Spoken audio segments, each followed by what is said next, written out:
নমস্কার বন্ধুরা, কেমন আছেন সবাই? আশা করি সবাই খুব ভালো আছেন আর আমিও খুব ভালো আছি। তো প্রতিদিনকার মতন আজকেও একটা নতুন ভিডিও নিয়ে আপনাদের কাছে হাজির হয়েছি। তো দেশ এবং দেশের বাইরে থেকে যারাই আমার ভিডিওটি দেখছেন তাদের সবাইকে পরিস কিচেন ব্লগে স্বাগত। তো সবার কাছে আমার একটা রিকোয়েস্ট থাকবে, যারা ভিডিওটি আমার প্রতিদিনই দেখছেন তারা একটু লাইক দিয়ে ভিডিওটি দেখে একটা কমেন্ট করে যাবেন, আর যারা আজকে নতুন দেখছেন আমার ভিডিওটি তারা একটা সাবস্ক্রাইব করে চ্যানেলটির পাশেই থেকে যাবেন। তো আপনারা যদি আমার পাশে না থাকেন তাহলে হয়তো আমি এইটুকু সময় আসতে পারতাম না এই জায়গায়।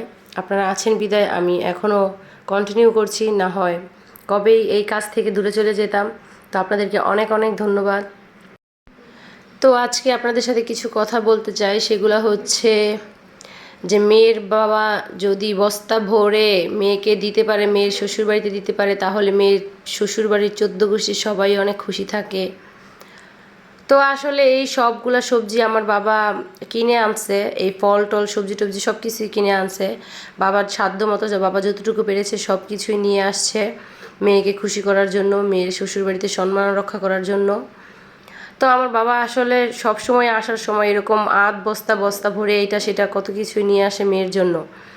তো আজকেও এর ব্যতিক্রম কিছুই হয়নি। এখানে একটা তরমুজ, আরেকটা তরমুজ এনেছে আমার একটা ননাসের জামাই, তো উনি একটা তরমুজ দিয়েছে, ওই দিনই আসছিল। আর আমার বাবা একটা তরমুজ আনছে, আর অর্ধেকটা কুমড়া নিয়ে আসছে। এই পেঁপেটা আমাদের গাছে একটা বাঙি নিয়ে আসছে।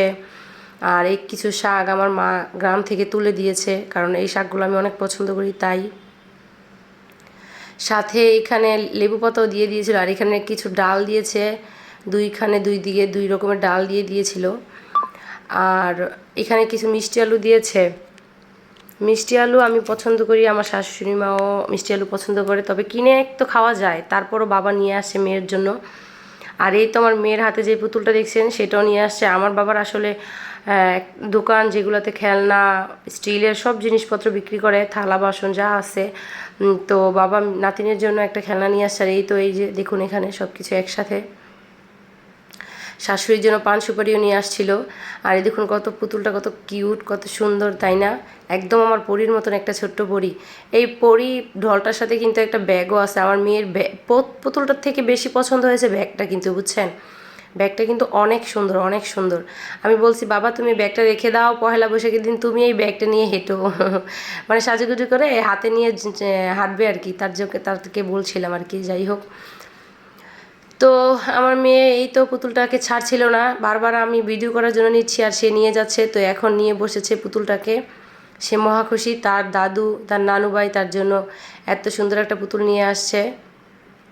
তো সব মিলিয়ে আমার বাবা অনেক কিছুই নিয়ে আসছিল।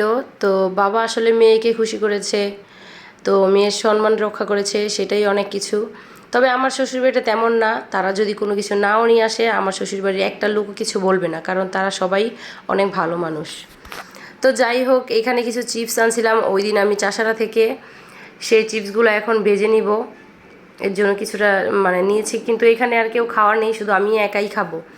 তো যাই হোক, যে কথাগুলো বলতেছিলাম, অনেক শ্বশুরবাড়ি আছে যারা কিনা মেয়ের বাপের বাড়ি থেকে অনেক কিছুর আশা করে, যে অনেক কিছু দিবে, অনেক কিছু দিয়ে মেয়েকে ভরিয়ে দিবে, এটা দিবে ওটা দিবে। কিন্তু আমার শ্বশুরবাড়ি মোটেও তেমন না।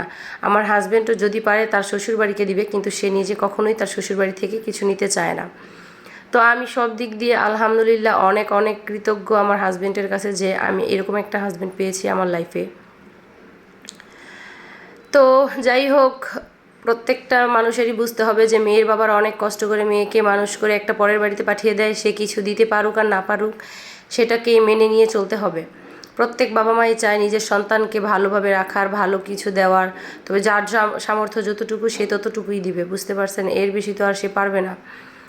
তো এইসব নিয়ে কখনোই কোনো মানুষকে দুঃখ কষ্ট দিবেন না, বুঝছেন? সব কিছুই মানুষ অনেক অনেক চেষ্টা করে, কিন্তু না পারলে তো আর কিছু করার নেই। এইগুলো নিয়ে কখনোই ছেলেকে, ছেলের বউকে কখনোই ছেলের শ্বশুরবাড়িকে ছোট করবেন না।